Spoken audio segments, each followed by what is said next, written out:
ঋতুপর্ণা চাকমা ঢুকে পড়েছেন, পা পায়ে ছেড়েছেন। গত কয়েক বছরে বাংলাদেশের নারী ফুটবলের আলোচিত নাম রাঙামাটি এলাকার ঋতুপর্ণা চাকমা। শুধু তিনিই না, সাম্প্রতিক বছরগুলোতে বাংলাদেশ নারী ফুটবল দলে আধিপত্য করছে পার্বত্য জেলার ক্ষুদ্র নৃগোষ্ঠীর মেয়েরা। যদিও ক্রিকেটে ক্ষুদ্র নৃগোষ্ঠীর প্রতিনিধি প্রায় নেই বললেই চলে, তবে এর মধ্যেও ব্যতিক্রম রাঙামাটির মেয়ে চম্পা চাকমা। বাংলাদেশের নারী ক্রিকেটের শুরুর দিকে অর্থাৎ 2007 সালে সুযোগ পেয়েছিলেন জাতীয় দলে। স্পিনার হিসাবে খেলেছেন 5টি ওয়ানডে।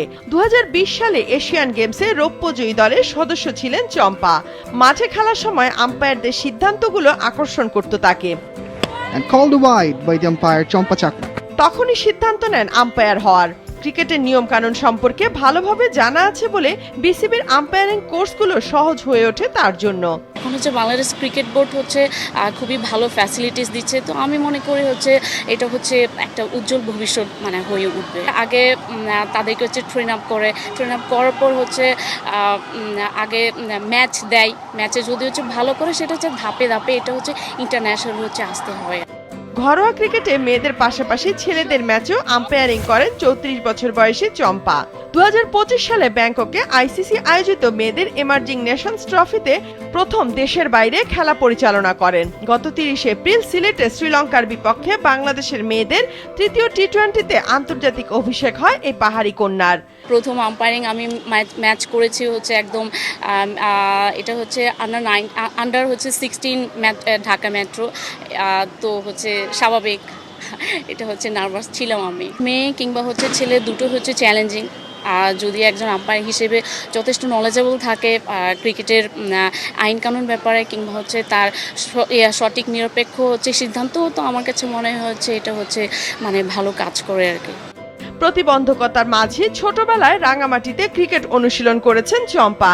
নিজ জেলার মেয়ে ফুটবলার ঋতুপর্ণার খেলা আলাদাভাবে আকর্ষণ করে তাকে। ঋতুপর্ণা চাকমা হচ্ছে অনেক ভালো করছে। আমি ওকে নিয়ে একটা পোস্টও করেছি ফেসবুকে, যখন হচ্ছে স্ক্রল করে দেখি খুবই ভালো লাগে, কারণ যেহেতু হচ্ছে আদিবাসী মেয়েরা অনেক ভালো করছে। 3 পার্বত্য জেলায় যদি হচ্ছে কোনো ফুটবল টুর্নামেন্ট হয় সবাই হচ্ছে স্টেডিয়ামে উপচে পড়া ভিড় থাকে, ভালো প্রশিক্ষক হচ্ছে পায় না এবং হচ্ছে ওই মানের হচ্ছে ফ্যাসিলিটিসগুলো পায় না। ফুটবলে কিন্তু ওরকম ব্যয়বহুল না, যে কারণে আমার মনে হয় হচ্ছে ফুটবলের দিকে হচ্ছে বেশি হচ্ছে আকৃষ্ট হয়। আমার ছোটোবেলায় আমি যে মাঠে ছিলাম, ইভেন হচ্ছে ওই মাঠে হচ্ছে আমি ধরেন হচ্ছে বোতল ভাঙা হচ্ছে ওইখানে হচ্ছে পুঁতে রাখতো যাতে হচ্ছে আমি খেলতে না পারে, ওইখান থেকে আমি হচ্ছে ওভারকাম করেছি। পাহাড়ি খাবারটাই হচ্ছে বেশি ভালোবাসি আমি, কারণ হচ্ছে আমাদের খাবারগুলো খুবই হচ্ছে হেলদি ফুড, হেলদি হয়। বাংলায় স্নাতক শেষের পর উচ্চতর ডিগ্রি নিয়েছেন স্পোর্টস এডুকেশনে। বর্তমানে নারায়ণগঞ্জের টেক্সটাইল ভোকেশনাল ইনস্টিটিউটের ফিজিক্যাল ইনস্ট্রাক্টর হিসাবেও কাজ করেন চম্পা চাকমা।